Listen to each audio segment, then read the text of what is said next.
Salut à tous et bienvenue dans ce nouvel épisode du cercle de suivi et évaluation. Je suis Nelson Jean-François et comme toujours, c'est un plaisir de vous retrouver pour explorer ensemble des idées, des outils et des pratiques qui permettent de renforcer nos projets et de maximiser leur impact.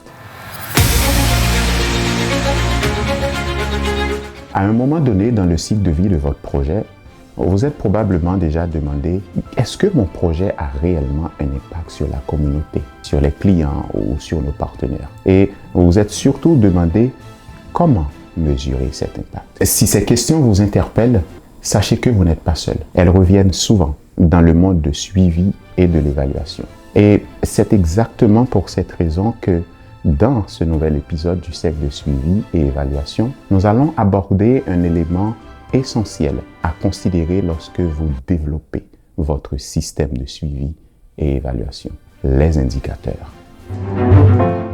Vous savez, il est crucial d'identifier clairement les résultats que vous souhaitez atteindre dans votre projet, mais il est encore plus important de définir les indicateurs qui vous permettront de mesurer ces résultats de façon concrète et fiable. Prenons un exemple très simple. Disons que dans votre projet, l'un des résultats attendus est de faciliter l'accès des nouveaux arrivants au marché du travail. Pour mesurer ce résultat, il ne suffit pas seulement de l'énoncer. Il faut être capable de dire à quoi ressemble le succès. Autrement dit, il faut définir les variables et les paramètres qui vous permettront d'affirmer de manière crédible et mesurable que votre projet a réellement amélioré l'accès des nouveaux arrivants à l'emploi et à quel moment ces changements se produisent. Donc, par définition, un indicateur, c'est la traduction opérationnelle d'un résultat.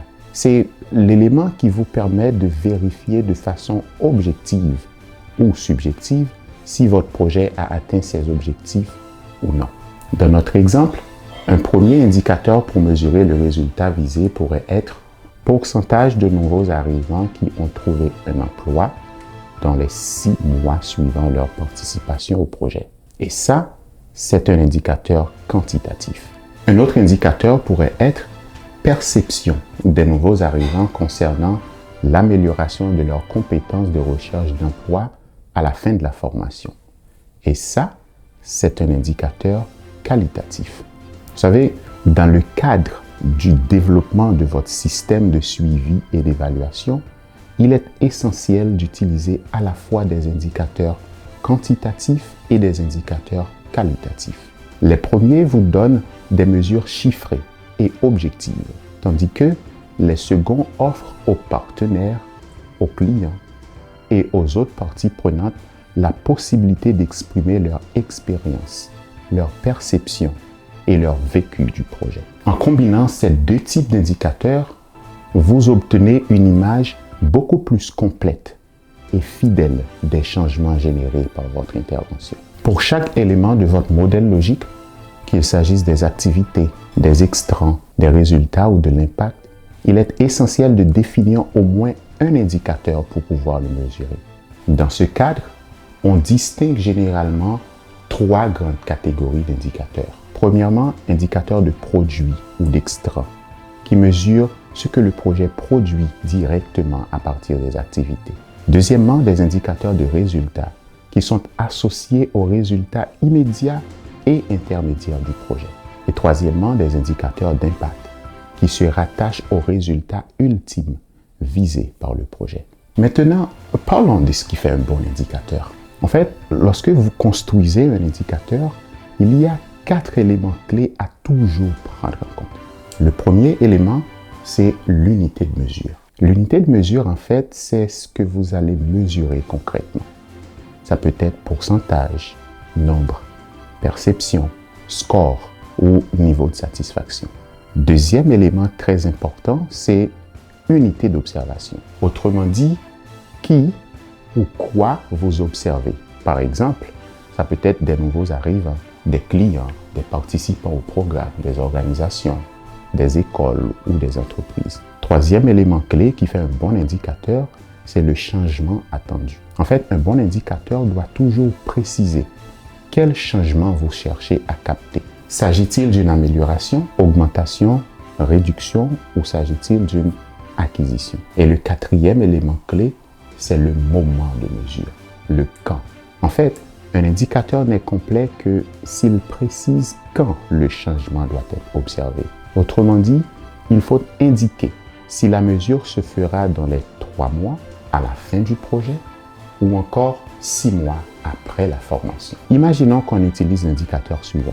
Les nouveaux arrivants améliorent leurs compétences. En fait, il y a 3 problèmes avec cet indicateur. Premièrement, il n'y a aucune unité de mesure. Deuxièmement, la formulation est trop vague. Et troisièmement, il n'y a aucun repère temporel. Ce sera quasiment impossible de mesurer cet indicateur. Et une version corrigée pourrait être pourcentage de nouveaux arrivants qui rapportent une amélioration de leurs compétences de recherche d'emploi à la fin de la formation. Voici un autre exemple. Niveau de satisfaction de la formation. Et là encore, il y a plusieurs éléments qui ne marchent pas. Premier élément, il n'y a aucune unité d'observation. Deuxième chose, il n'y a pas d'horizon temporel. Il n'y a aucun seuil. La formulation est trop générale. Une version corrigée pourrait être niveau moyen de satisfaction des participants mesuré à la fin de chaque atelier. En fin de compte, les indicateurs sont bien plus que de simples outils de mesure.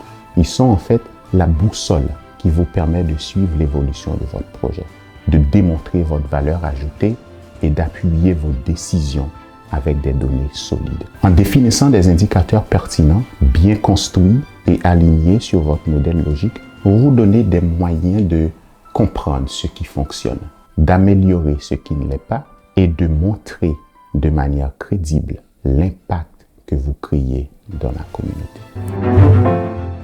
Alors, prenez le temps de bien les élaborer. Votre système de suivi et d'évaluation n'en sera que plus fort. Merci d'avoir regardé cette vidéo. Je m'appelle Nelson Jean-François et bienvenue dans le cercle.